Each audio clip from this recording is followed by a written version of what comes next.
Lancez le diaporama. Il s'agit du premier projet de BHNS de Bordeaux Métropole. Contesté par une association, il avait été annulé par le tribunal administratif cet été. La métropole fera appel avant le 20 septembre. Non, le projet de bus à haut niveau de service, BHNS, entre Bordeaux et Saint-Aubin-de-Médoc n'est pas mort.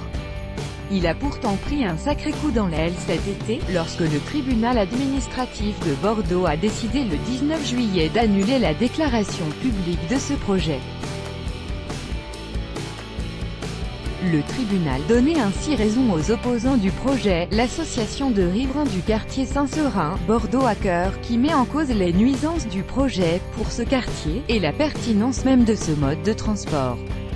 L'association souligne par exemple l'inadéquation entre la taille de ces bus, 18 mètres ou 24 mètres, et l'étroitesse des rues du quartier Saint-Seurin. Un tracé de 21 km pour 101 millions d'euros. Ce mardi, Christophe Duprat, vice-président de Bordeaux Métropole en charge des transports, et maire de Saint-Aubin-de-Médoc, annonce à 20 minutes que la métropole fera appel de cette décision. Nous avons 2 mois à partir de la décision du tribunal pour déposer cet appel, donc jusqu'au 20 septembre, et ce sera certainement fait à la rentrée, précise-t-il.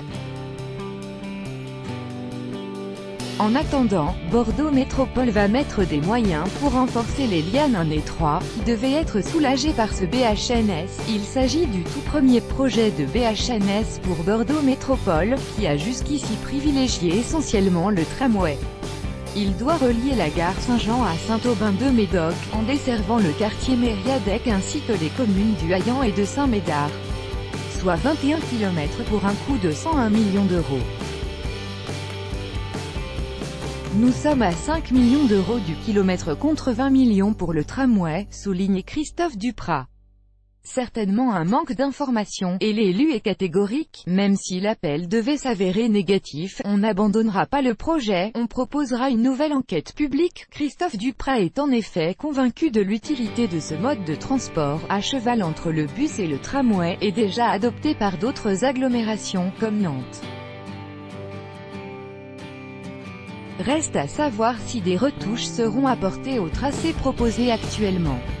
Le projet vise à desservir tout le quadrant nord-ouest de l'agglomération, soit environ 70 000 personnes.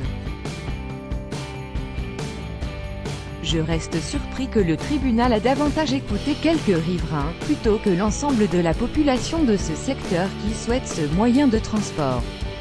Mais, malgré les nombreuses réunions effectuées autour de ce projet, malgré les retouches que nous y avons apportées, je veux bien reconnaître qu'il y a eu un manque d'information et certainement de l'incompréhension. Il faut s'attendre à ce que tous les projets de transport soient contestés.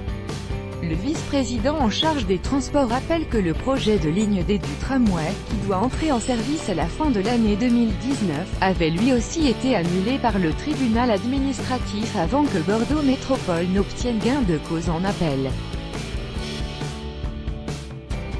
Il faut s'attendre à ce que tous les projets de transport soient contestés. Ce qui est certain, c'est que le BHNS ne verra pas le jour en 2020 comme cela était prévu.